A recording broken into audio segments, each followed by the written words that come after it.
또한 너희가 이 시기를 알거니와 자다가 깰 때가 벌써 되었으니 이는 이제 우리의 구원이 처음 믿을 때보다 가까웠습니다. 밤이 깊고 낮이 가까웠으니 그러므로 우리가 어둠의 일을 벗고 빛의 갑옷을 입자. 아멘. 지금은 목사가 된 후배 하나가 있는데 잠이 많아서 잠 때문에 낭패를 본 적이 여러 번 있습니다. 과거에 저희 교회에서 그 후배 목사랑 몇 명이 늘 교회에서 잠을 잤는데 이 후배가 내일 그 학교에서 수학여행을 가는데 내일은 좀 아침에 새벽기도 시간에 좀 깨워줬으면 좋겠다 해서 자다가 새벽기도 시간이 되어 깨웠습니다. 깨웠는데 일어나더니만 또 잠을 자요. 그리고 새벽기도를 이제 저 혼자 갔다 와가지고 또 깨웠더니 또 일어나더니만 또 자요. 그러다가 이제 저도 잠들었는데 다시 일어나 보니까 아침 9시입니다. 이미 수학여행 갈 시간은 늦었고 택시를 타고 따라 붙여도 잡기 힘들고 그래서 잠 때문에 잠에 취해서 수학여행을 가지 못한 적이 있습니다. 이런 낭패를 본 일이 한두 번이 아닙니다. 잠이 많아가지고 잠에 취해서. 성경에도 보면은 이 잠 때문에 인생을 망친 사람들이 많이 나옵니다. 힘이 센 사람을 비유할 때 우리가 삼손의 비유를 하는데 삼손만큼 힘이 센 사람이 없지요. 삼손은 칼이나 창도 아니고 당나귀 턱뼈 하나를 가지고 블레셋 대적 1000명을 죽입니다. 얼마나 힘이 셉니까? 뼈다구 하나 가지고 1000명을 죽였으니까 힘이 너무 셉니다. 그래서 삼손을 아무리 밧줄로 묶어놔도 다 끊어버리고 힘이 너무 좋으니까. 그런데 이 삼손이 들릴라에게 유혹에 빠져서 잠에 취하게 되는데 그 잠자는 사이에 힘의 원천이 되는 머리카락을 다 잘라버리죠. 잠 때문에 머리카락이 다 잘리게 됐고 힘을 쓰지 못하게 돼서 불행한 최후를 맞이하게 됩니다. 잠 때문에 힘을 잃어버린 것입니다. 성경에 잠이라는 것은 육신의 잠을 말하는 것만 아니죠. 영적 잠에 취해 있을 때에 사람에게 빼앗기게 되는 것은 힘을 빼앗기게 된다. 세상을 살아갈 힘을 영적인 잠을 자는 순간에 다 뺏기게 된다. 그런 교훈을 담고 있습니다. 열왕기상에 보면은 어떤 여자가 갓난 아이가 하나 있었는데 그 아이가 어쩌다 죽어버렸습니다. 근데 옆에 보니까 다른 아줌마 옆에 자기 아이 같은, 꽃 같은 아이가 하나 누워 있습니다. 그래서 나쁜 마음을 먹고 바꿔치기를 해야 되겠다 해서 죽은 아이를 그 옆에다가 놓고 산 아이를 가져가 버렸습니다. 이 아줌마가 잠에서 깨어나 보니까 아이가 있는데 죽어 있습니다. 보니까 자기 아이가 아닌 것 같아요. 누가 훔쳐가고 바꿔치기 하는 것 같아요. 그게 이제 유명한 솔로몬의 재판에 나오는 이야기입니다. 왜 이거 바꿔치기 합니까? 잠들어 있으니까. 깨어 있으면 그 바꿔치기를 못하죠. 잠자는 사이에 아이를 바꿔가 버리는 겁니다. 잠자는 사이에 자기 옆에는 죽은 아이 갖다 놓고 산 아이를 가져가 버린 것입니다. 이런 잠이 주는 교훈은 우리가 신앙의 잠에, 영적인 잠에 빠져 있으면 내 옆에는 다 죽은 것들만 모이게 되고 산 것은 다 가져가 버립니다. 그런 교훈들을 우리에게 줍니다. 그래서 우리가 신앙의 잠, 영적인 잠에 빠지면은 내 주변에 살아있는 것은 다 가져가 버리고 죽어 있는 것들만 모아놓게 된다라는 그런 영적인 교훈을 얻을 수가 있습니다. 사도행전 20장에 보면 유도고라는 청년이 나오는데 바울이 설교할 때, 예배드릴 때죠. 창에 기대서 잠을 자다가 떨어져 죽었습니다. 예배에 잠을 자다가 죽어버린 것입니다. 이것은 우리가 예배의 잠, 예배를 쉬는 그런 신앙의 잠을 자게 되면 우리가 영적으로 결국은 죽게 된다라는 교훈을 주고 있습니다. 지금 코로나19로 인해서 그걸 핑계로 해서 많은 사람들이 예배의 잠을 자고 있습니다. 신앙의 잠을 자고 있습니다. 예배의 잠, 신앙의 잠, 이것으로 인해서 결국은 죽는 것은 영적인 죽음입니다. 영적인 죽음밖에 없습니다. 그래서 대면이든 비대면이든 교회에서든 가정에서든 주일 예배 시간이 되면은 꼭 예배는 드려야 됩니다. 신앙의 잠에 빠지면 안 됩니다. 예배의 잠에 빠지면 안 돼요. 유디것처럼 떨어져 영적으로 죽게 됩니다. 초대교회 때에 그 로마가 많은 박해를 했죠. 그래서 예수 믿기가, 예배 드리기가 굉장히 힘든 시대였습니다. 카타콤이라는 지하 묘소에서 숨어서 예배를 드리고 하던 이런 시대였죠. 이런 어려운 때니까 예배 드리는 것이 목숨을 걸고 예배를 드려야 되는 그런 상황이어서 많은 사람들이 예배에 잠을 자게 되죠. 신앙에 잠을 자게 되죠. 너무 어려운 때니까, 박해를 당하고 있을 때니까 이때는 좀 쉬어야 되겠다. 그럴 때에 예수님이 요한을 통해서 뭐라고 말합니까? 요한복음 4장 23절에 아버지께 참되게 예배하는 자는 영과 진리로 예배할 때가 오나니 곧 이때라 아버지께서는 자기에게 이렇게 예배하는 자들을 찾으시느니라. 오죽 예배하는 사람들이 그 박해를 당해서 예배를 안 드렸으면 예배하는 사람을 찾으신다. 그렇게 말을 했겠습니까?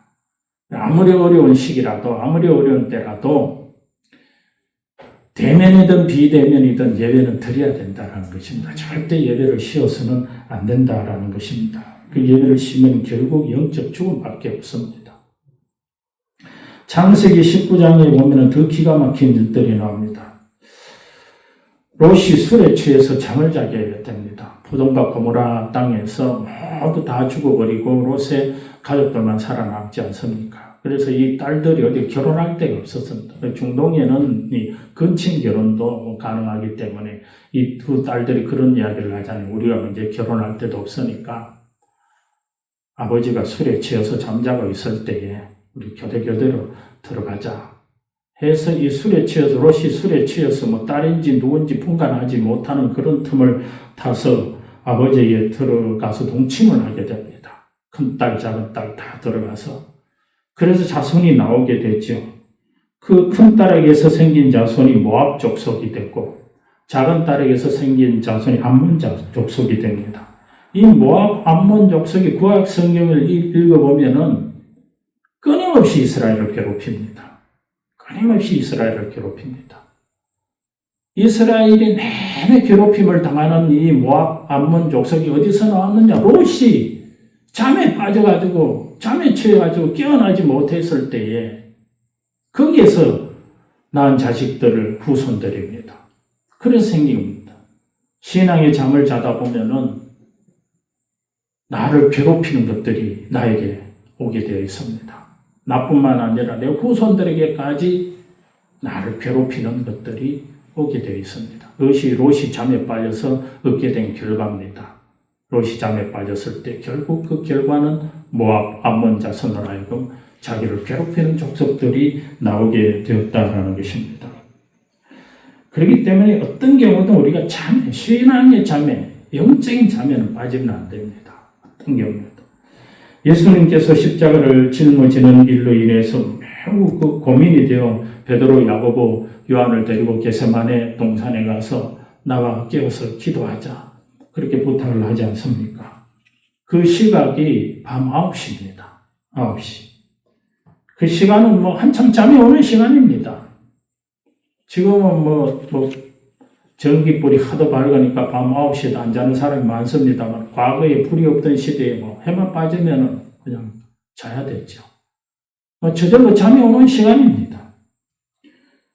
그 잠 오는 시간에 예수님께서 같이 기도하자 그러니까 이 제자들이 잠을 이기지 못해서 잠을 잡니다. 예수님 혼자 가서 바위를 붙들고 기도를 합니다. 그리고 한참 있다 와서 보니까 제자들이 잠자고 있죠. 깨웠습니다. 같이 기도하자. 그랬더니 이 제자들이 또 잠을 잡니다. 예수님 다시 가서 기도하고 또 다시 와보니까 또 기도하자고 깨워놨더니 또 자고 있습니다. 또 깨웠습니다. 같이 기도하자. 그러고 예수님 기도하러 갔는데 기도하러 갔다 오니까 또 자고 있어. 그러길 세 번이나 같이 기도하자 그러는데 제자들이 잤습니다. 계속. 그 시간은 밤이 깊어서 잠자는 시간이니까 잠을 이기기가 굉장히 어려웠겠죠. 신앙의 잠도 마찬가지입니다. 신앙의 잠을 이기는 거 어렵습니다. 밤이 깊어 잠자는 시간에 그 잠을 이긴다는 게 쉬운 일은 아니지요. 그러나 그 잠에서 깨어나지 못하면은 어떤 일이 생기게 됩니까? 제자들이 신앙이 깊은 잠에 빠져 있을 동안에 대적들이 예수님을 잡으러 오지 않습니까? 대적들이 와서 예수를 잡아갑니다. 신앙의 잠에 빠지게 되면은 우리가 예수님을 잃어버리게 됩니다. 예수님 잡혀가 버리게 됩니다. 잃어버리게 됩니다. 신앙의 잠에 빠지면은 삼손이 힘을 잃어버리고, 신앙의 잠에 빠지면은 여인이 자기 산 아이 뺏기고 죽은 아이 자기 옆에 놔두게 되고, 신앙의 잠에 빠지게 되면은 창에서도 떨어져서 죽게 되고 하는 이런 일들이 생겼지 않습니까? 신앙의 잠에 빠져 있었기 때문에 베드로, 그 제자들, 예수님이 잡혀가는데도 아무 힘이 없습니다. 예수님이 끌려가는데도 대항할 힘이 없습니다. 자기조차도 지킬 힘이 없어서 무서워 떨면서 도망을 갑니다. 대적과 맞서 싸울 힘을 잃어버립니다. 용기를 잃어버립니다. 나약한 자가 되어버립니다. 그래서 누가 니도 예수와 한패가 아니냐 그러니까 뭔 소리 하느냐, 난 예수를 모른다. 예수를 모르는 사람이다 라면서 배반해버립니다. 얼마나 신앙이 나약한 신앙이 되어버립니다. 배반자의 신앙이 되어버립니다. 그것이 신앙의 잠에 3번이나 잠에 빠져 있었기 때문에, 깨어있지 못했기 때문에 신앙의 힘을 다 잃어버리게 된 것입니다. 그 주변에 자기를 죽이려고 하는 사람, 자기를 괴롭히려고 하는 사람, 그런 사람들이 모여들지 않습니까? 그건 이미 신앙의 잠에 빠진 사람들을 통해서 우리가 다 얻은 교훈 아닙니까? 롯이 신앙 잠에 빠져 있을 때 그 두 딸의 후손들이 자기를, 이스라엘을 괴롭히는 자들 아닙니까? 베드로가 신앙의 잠에 빠져 있으니까 아이들까지 와서 네 예수하고 한패 아니냐 고발하고 고소하고 자기를 괴롭히는 사람들밖에 없습니다. 괴롭히는 자들이 주변에 들끓게 되는 것입니다. 이 일이 밤 12시에서 3시 사이에 일어난 일입니다. 한밤중에 일어난 일입니다. 율법에는 밤에는 재판을 하지 못하게 되어 있습니다. 그런데 예수의 재판이 율법을 어겨가면서 그 밤중에 잡아가서 재판을 했습니다. 왜냐하면 밤은 어둠의 세력이 활개치는 때입니다. 원수들이, 어둠의 세력들이, 사탄들이 법을 지키겠습니까? 법을 지키지 않으면서 악한 일을 행하는 때가 밤 시간입니다. 밤에는 사람들이 잠들어 있기 때문에 무슨 일이 일어나는지 아무도 모릅니다. 그래서 사탄들이, 어둠의 세력들이 활개를 치는 시간입니다. 밤에는 죄를 지어도 낮에 죄를 짓는 것보다 양심의 가책을 잘 느끼지를 않습니다. 까만데 아무도 안 보는데 죄를 지으니까. 그래서 밤 시간이라는 것은 사탄이 활개치는 시간, 원수들이 활개치는, 악한 자들이 활개치는 시간입니다. 밤 시간입니다. 예수를 잡아가는 그 시간, 그 사탄이 역사하는 시간 12시, 3시 밤 사이에 한밤중에 일어난 일들입니다. 제자들이 그 시간에 깨어 있었어야 되는데 잠을 자다가 이런 일들이 생기니까 다 예수를 버리고 도망하지 않습니까? 마가복음 14장 50절에 제자들이 다 예수를 버리고 도망하니라. 자기 신앙도 지킬 힘이 없어져 버립니다. 나약한 자가 되어버립니다. 그러니까 예수를 3번이나 배반하고 다 도망가고, 마가는 벗은 몸으로 도망갔다. 옷 입을 시간도 없이 도망가 버렸다 그랬습니다. 깨어있는 사람은 어려운 일이 생기면 예수와 함께 맞서 싸우지만은 잠에 빠져 있는 사람은 어려운 일이 생기면은 예수를 버리고 도망갑니다. 자기를 지킬 힘이 없습니다. 그 밤중에 유일하게 깨어있는 것이 있었다면은 닭입니다. 닭. 닭이 깨어서 울지 않습니까? 닭은 신앙의 잠에 빠진 제자들을 깨우기 위해서 웁니다. 깨어있는 것은 오직 닭밖에 없었습니다. 닭이 울죠. 닭 우는 소리에 베드로가 화들짝 놀랍니다. 그 소리를 듣고 신앙의 잠에서 깨어나기 시작하지요. 닭이 한 번 우는만이 아니라 3번에 걸쳐서 울었습니다. 왜 3번에 걸쳐서 울었겠습니까? 베드로가 3번 예수를 모른다고 부인했기 때문에, 예수를 모른다 할 때마다 닭이 울어가지고 베드로에게 네가 그 신앙의 잠에서 깨어야 된다. 또 베드로가 부인하고, 그럼 또 닭이 울어가지고 네가 신앙의 잠에서 깨어야 돼. 또 베드로가 부인하니까 또 닭이 울어가지고 베드로를 깨우려고 그러죠. 3번의 울음 속에 베드로가 깨어나게 됐죠. 이미 때는 늦었습니다. 그때는 이미 때는 늦었습니다. 우리는 이 일이 왜 밤에 일어났는지 주목해야 됩니다. 밤은 어둠의 세력이 활개치는 시간이기 때문에 밤에 일어납니다. 밤은 잠을 자는 시간입니다. 밤은 전후 좌우를 분간하기 어려운 시간입니다. 깜깜하기 때문에 사탄이 이 시간을 노리고 밤에 활동하고 밤에 우리를 공격합니다. 밤에 우리가 신앙의 잠을 자기 때문에 좌우를 분간하지 못하는 분별력이 없는 시간이기 때문에 이런 밤에 사탄이 우리를 공격해 온다라는 것입니다.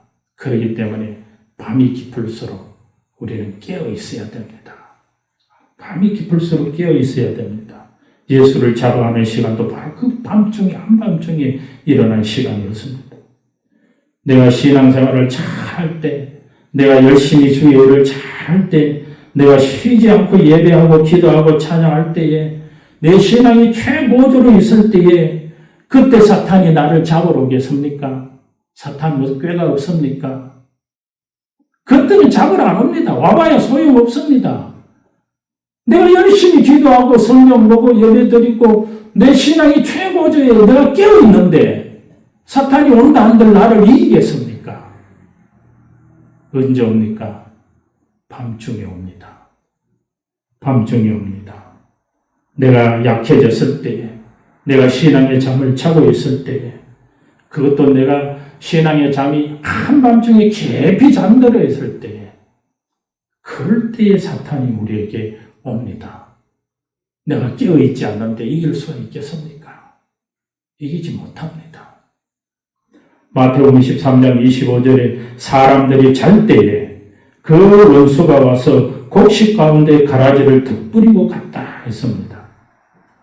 잘 때에 원수들이 와서 가라지를 덧뿌리고 갔다 그랬습니다. 원수들은 정말 간교합니다. 정말 간교합니다.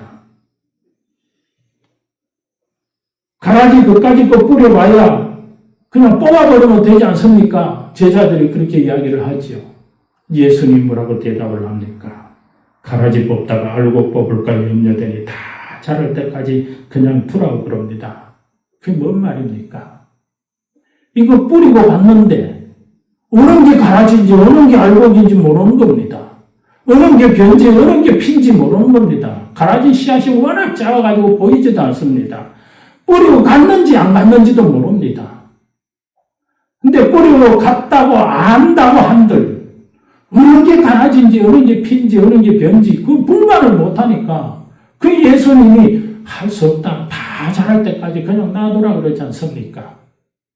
이놈은 가라지를 놓고 비료를 주고 풀을 내고 물을 주고 농사를 짓습니다. 이거 가라지 키우고 있는 거 아닙니까? 이거 가라지인 줄 모르니까 다 키우고 나면은 내가 헛농사했구나. 내가 이 가라지 키우느라고 이 고생을 했는가. 그게 사탄입니다. 얼마나 간교합니까? 차라리 사탄이 내 잘 때 와서 그걸 모아 내 물건 훔쳐가 버리면은 그걸로 끝인데 내가 헛고생하는 건 없지 않습니까? 그런데 이 사탄이 얼마나 간교하지. 내가 눈치채지 못하고 알아채지 못하도록 가라지를 뿌리고 간다라는 거예요. 눈에 보이지도 않는 가라지 씨앗을 뿌리고 간다라는 거예요. 나는 내 속에 가라지 씨앗이 뿌려졌는데 그것도 모르고 거기다 물 주고 거름 주고 열심히 농사를 해서 키운다는 겁니다. 다 키우고 나면은 그게 뭡니까? 쭉정이, 가라지. 그게 사탄의 간교함입니다. 우리를 알고 헛고생을 시키는 겁니다. 내가 열심히 해놨는데 그 결과는 헛것이 되어버리는 것입니다. 이런 일들이 우리에게 얼마나 많이 생기는지 모릅니다. 나는 열심히 일했는데, 나는 열심히 농사했는데 추수 때가 돼가지고 하루아침에 다 사라져버리는 경우가 있습니다. 없어져 버리는 경우가 있습니다. 왜 없어지겠습니까? 그게 가라지기 때문에. 그게 내게 뿌려진, 내가 알지 못하는 사이에 뿌려놓은 가라지기 때문에. 그게 내가 신앙에 잠이 들어있을 때에 원수가 와서 뿌려놓은 가라지기 때문에. 그걸 모르고 내가 그 열심히 그걸 키워왔다라는 거예요. 가라지인 줄도 모르고. 그게 언제 뿌려집니까? 내가 깨어있지 않을 때에. 내가 신앙에 잠에 빠져있을 때에. 그때 뿌려지는 것입니다. 그때 뿌려진 것입니다.